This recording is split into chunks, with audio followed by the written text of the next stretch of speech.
بسم اللہ الرحمن الرحیم۔ محترم و معظم سامعین و ناظرین کرام، 5ویں سپارے کے خلاصے کے ساتھ آپ کی خدمت میں فقیر وسیم اختر آوان حاضر ہے۔ 5ویں سپارے کا آغاز جو ہے وہ آزاد عورتوں کے ساتھ نکاح کے بارے میں اور باندی کے جو ہیں احکام ان کے حوالے سے بہت سارے تفصیلی احکام نازل کیے گئے۔ چونکہ ابتدائی اسلام میں باندیاں رکھی جاتی تھی تو ان کے احکام بھی نازل ہوئے۔ متع کے حرام ہونے کے بارے میں بھی ان آیات میں نقل کیا گیا، اور ایک رزق حلال کھانا اور حلال طریقے سے مال کو حاصل کرنا، لا تاکلوا اموالکم بینکم بالباطل، باطل طریقے سے ایک دوسرے کے مال کو غصب نہ کرنے کے بارے میں مطلب احکامات نازل ہوئے، اور غصب کر کے مال حاصل کرنے کی مذمت بیان کی گئی۔ کبائر گناہ سے بچنے کا حکم دیا گیا، اور جس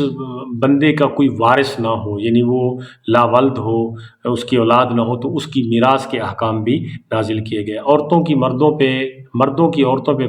فضیلت کیوں ہے اور احکام میراث کیا ہے، تو یہ بھی ان آیات میں نقل کیے گئے۔ عبادت الہی کا ذکر ہے اور شرک سے منع کیا گیا، اور یہ بھی فرمایا گیا ہے کہ شرک جو ہے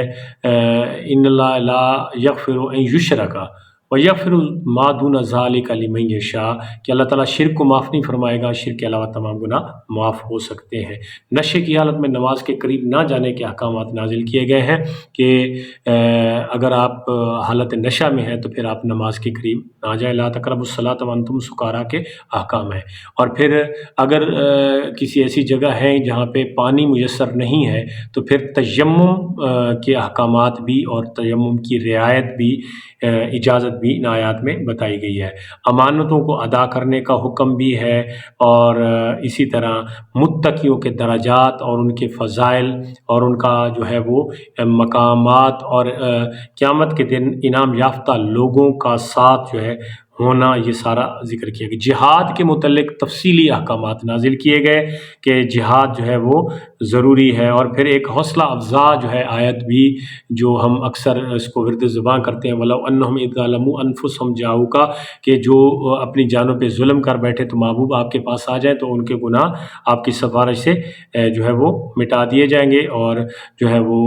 ان کو بخش دیا جائے گا۔ تو شفاعت کے برحق ہونے اور شفاعت کی اجازت ہونے کے بارے میں احکامات نازل کیے گئے۔ مرتد کی سزا کیا ہے؟ جو اسلام لا کے پھر اسلام کے خلاف ہو جائے، پھر جائے، تو اس کی سزا کیا ہے؟ قتل کرنے کی سزا کیا ہے؟ قتل خطا اور قتل عمد کے بارے میں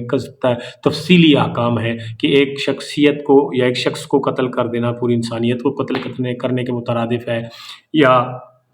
ایک کو بچانا پوری انسانیت کو بچانے کے مترادف ہے۔ اطاعت رسول پہ جو لوگ کاربند ہیں وہ یوں سمجھے کہ وہ اللہ کی اطاعت کر رہے ہیں، یعنی اطاعت رسول کی اہمیت کو بیان کیا گیا۔ قصر نماز کے احکامات نازل کیے گئے ہیں کہ جب پیدا ضربتم فی الارض، آپ زمین میں سفر کریں تو پھر اللہ تعالیٰ نے آپ کو تخفیف دی ہے کہ آپ فرائض جہاں پہ 4 ہیں تو 2 پڑھ سکتے ہیں، آپ کو اجازت ہے۔ قصر نماز کے احکام، صلاۃ خوف کے کہ آپ میدان جنگ میں ہیں تو آپ نے نماز کیسے ادا کرنی ہے، تو وہ بھی تفصیلی احکامات جو ہے وہ موجود ہیں۔ اس کے علاوہ جناب مشرکین مکہ کی جو ہے وہ انجام، اور ظاہر مشرکین مکہ صرف نہیں، اس کے علاوہ بھی مشرکین کے انجام اور ان کی سزا کے بارے میں ہے، اور اس سے پہلے جو ہے توبہ استغفار کی اہمیت اور اس کے احکامات بھی ذکر کیے گئے۔ حضرت ابراہیم علیہ السلام کو اللہ تعالیٰ نے اپنے خلیل بنایا، اور یہودی جو ہے حضرت ابراہیم کو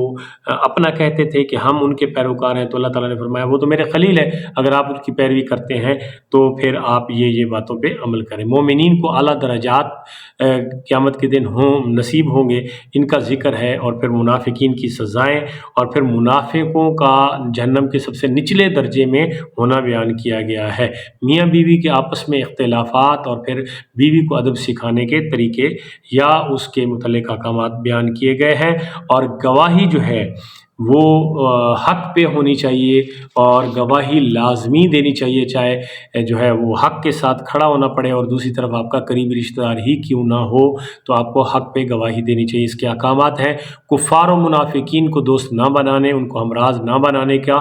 حکم ہے، لا تتخذوا الکافرین اولیاء من دون المؤمنین، تو ان کے احکامات بھی واضح کہ اتنی دوستیاں نہ لگاؤ کہ ان پہ آس امید لگا کے بیٹھ جاؤ، تو ان کے بارے میں احکامات ہیں۔ اور پھر شکر کرنے والوں والوں کے احکامات بھی نازل کیے گئے ہیں، اور یہ بھی بتایا گیا ہے کہ جو شکر کرتا ہے اس کو زیادہ دیا جاتا ہے، اور شکر کرنے والوں کے فضائل بھی بیان کیے گئے ہیں۔ تو احباب ذی وقار، یہ مختصراً جو میں نے آپ کے سامنے چند گنے چنے مضامین بیان کی، اس کے علاوہ بھی تفصیلی احکامات ہیں، لہٰذا یہ جو